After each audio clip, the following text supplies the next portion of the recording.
life. People are looking up to him. They found out who he really was. Make a move.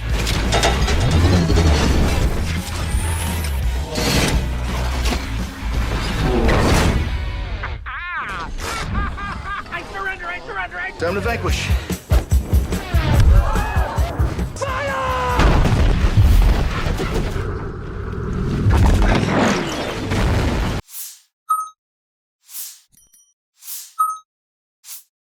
A middle-aged guy named Lemuel Gulliver wakes up in his messy New York apartment and starts his usual morning routine. He chats with his superhero action figures on a shelf and dances around in the shower, showing off his goofy personality. Gulliver works in the mailroom at a New York newspaper company. That day, he meets a new hire named Dan and quickly hits it off with him. Gulliver is actually Dan's supervisor in the mailroom. As they go about delivering mail together, they run into Gulliver's longtime crush, a journalist named Darcy Silverman. Gulliver has secretly been in love with her for years, but has never had the guts to say anything. I will. Hold on. Hi again. Oh, hey, Darcy. I get claustrophobic in elevators. Have a good one. You too. Later on, Dan pulls out a memo revealing that he's been promoted to head of the mailroom on his first day. Gulliver's been working there for 10 years, but nobody really takes him seriously. Dan points out that Gulliver's too afraid to speak up and says he'll never move beyond a mailroom job if he keeps playing it safe. Feeling down, Gulliver heads out of the office and notices Darcy still working late. He finally builds up some courage and walks into her office to ask her out, but nerves take over.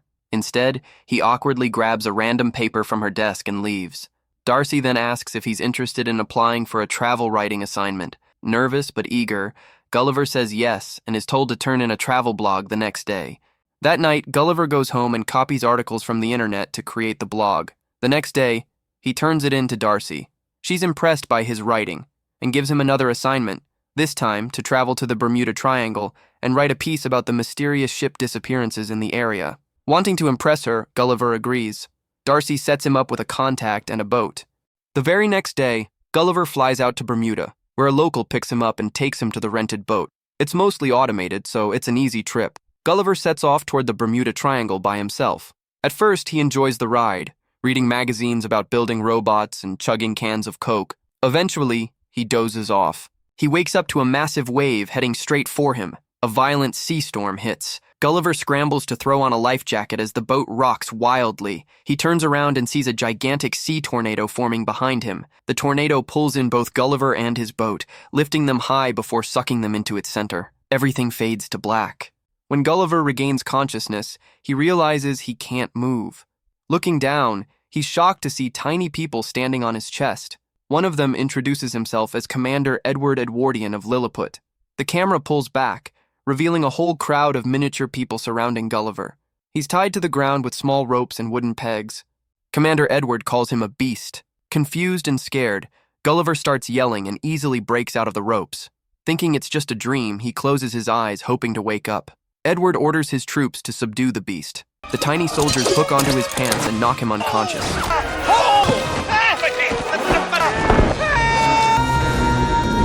Unlucky.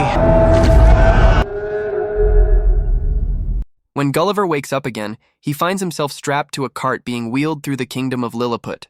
Tiny villagers peek out of their homes to catch a glimpse of the so-called beast. Eventually, he's brought to the royal palace and presented to King Theodore. The king's daughter, Princess Mary, feels sorry for him and asks if all the restraints are really necessary. Edward insists that Gulliver is a spy from their rival kingdom, Blefuscia.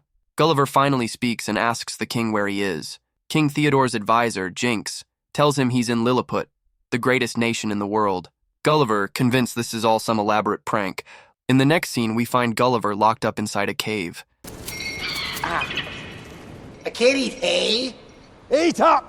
You have a busy day ahead of you, beast! Enough with the beast! There, he meets another prisoner named Horatio, who's serving a life sentence for trying to date Princess Mary, something Edward didn't approve of. Edward shows up and overhears them calling him a lame ass. It is my impression that lame ass... Furious, he threatens to throw them in jail for life, but Gulliver quickly covers by saying, lame ass is actually a compliment. It means someone really brave. Surprisingly, Edward buys it and takes both of them out to a field, forcing Gulliver to use his strength to plow it. He straps Gulliver into a machine to make him work. Suddenly, 2 bell rings sound from the palace, signaling that Blefuscia has launched an attack.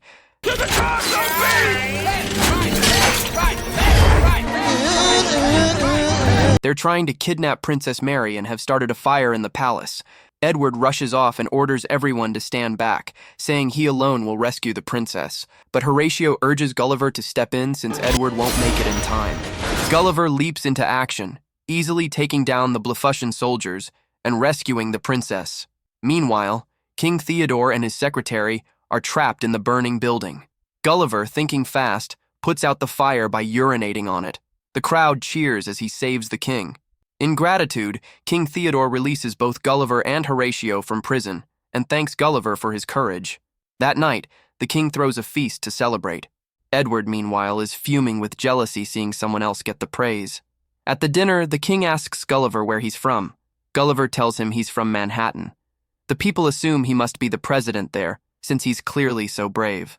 Feeling like a hero for the first time, Gulliver goes along with it and makes up a story, calling himself President the Awesome. Everyone believes him, except Edward, who remains suspicious.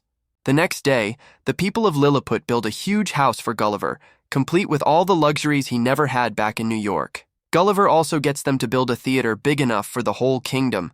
He stages a performance of Titanic, claiming it's based on his own life story. The crowd is blown away by his tragic past.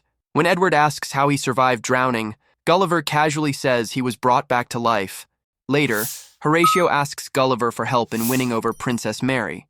Gulliver agrees.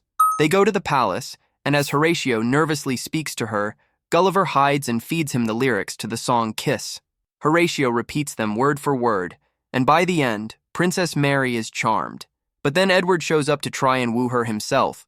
Since he's supposedly the bravest man in the kingdom, he's expected to marry her.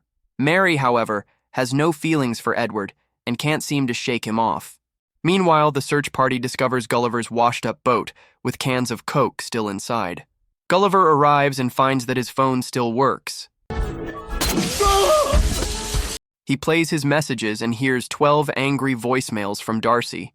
She's furious after discovering that his article was plagiarized and now has to retrace his path through the Bermuda Triangle to finish the job herself. Now ashamed, Gulliver decides he doesn't want to return to New York and face her, so he chooses to stay in Lilliput permanently. Edward doesn't like this and tells the king he's suspicious of Gulliver, but the king dismisses Edward's concerns and says he trusts Gulliver completely. To show his appreciation, the king names Gulliver the new general of Lilliput and demotes Edward to vice-general. Enraged and jealous, Edward secretly disables the kingdom's defense system, making it easy for Blefuscia to strike. Soon after, the Blefuscian king and his army spot the opportunity and launch a surprise attack. They head in by sea and fire cannonballs at Lilliput. As general, Gulliver must now protect the kingdom. Though nervous, he steps into the water and splashes it around.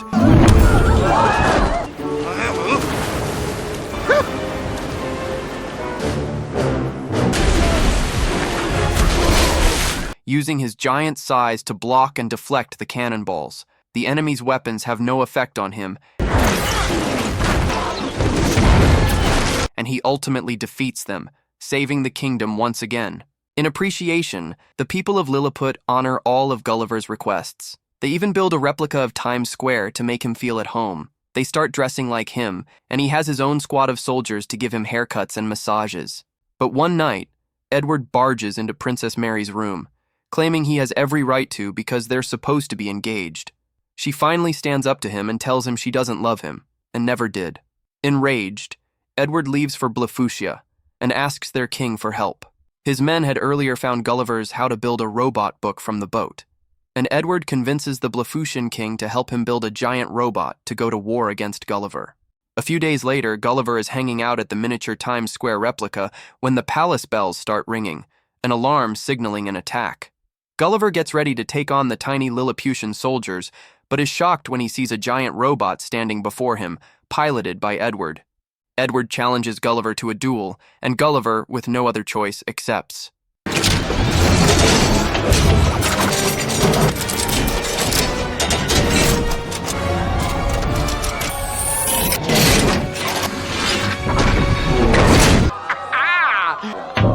Wow! You are hard.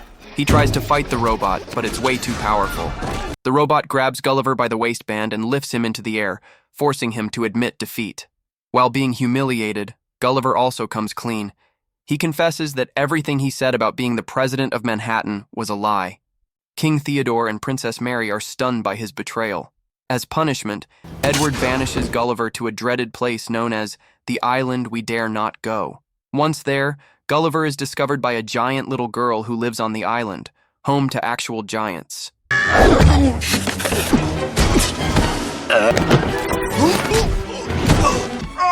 Okay, we're kissing. She thinks Gulliver is a toy and keeps him in her dollhouse, dressing him in pink frilly clothes like a Barbie doll. Meanwhile, back in Lilliput, Darcy's unconscious body washes up on the beach. Gulliver had once told the people she was his princess back home, so Edward instantly recognizes her and has her thrown in prison. In jail, she meets King Theodore and his queen, who were also locked up after Gulliver's defeat. Horatio sees what's happening and decides to travel to the Island We Dare Not Go to bring Gulliver back. Despite being tiny on the island, he manages to find Gulliver. Inside the girl's dollhouse, they discover the skeleton of a U.S. Air Force pilot and his parachute. Gulliver uses the parachute to escape and fly back to Lilliput. The first thing he does is visit Darcy in prison, where he confesses he has feelings for her. She forgives him for copying the article and starts to warm up to him. This time, Gulliver decides to challenge Edward again, not to prove anything, but because he genuinely wants to protect Lilliput. The next day, they face off for a final duel. Gulliver says if he wins, Edward must return control of the kingdom to King Theodore. But if he loses, Edward can destroy the kingdom entirely. The fight begins, and Edward's robot quickly takes the upper hand.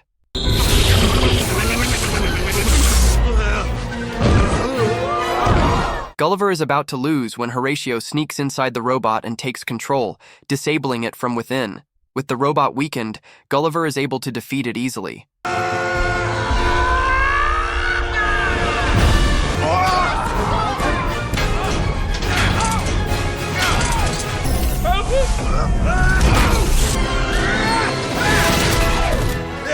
The crowd cheers wildly, and even Darcy celebrates the victory. Thanks to Horatio's heroics, he's finally allowed to court Princess Mary. The two share their first kiss. But just then, Edward, now completely unhinged, grabs the princess and holds her hostage. Fed up, Princess Mary knocks him out herself, ending his madness once and for all. Darcy then kisses Gulliver for the first time. As tensions rise between King Theodore and the Blefuscian king, both are ready to go to war again. But Gulliver steps in and stops them. He delivers a passionate speech and sings Edwin Starr's War to bring peace between the rival nations. In the end, Gulliver and Darcy sail back to New York on a repaired ship. Cut to a few weeks later, Gulliver has quit his job in the mailroom and is now working as a travel writer. He and Darcy are happily in a relationship. The film closes with the two walking out of Darcy's office, hand in hand, smiling. Subscribe for more videos like this, turn on notifications, and leave a like to support the channel. Thank you for watching.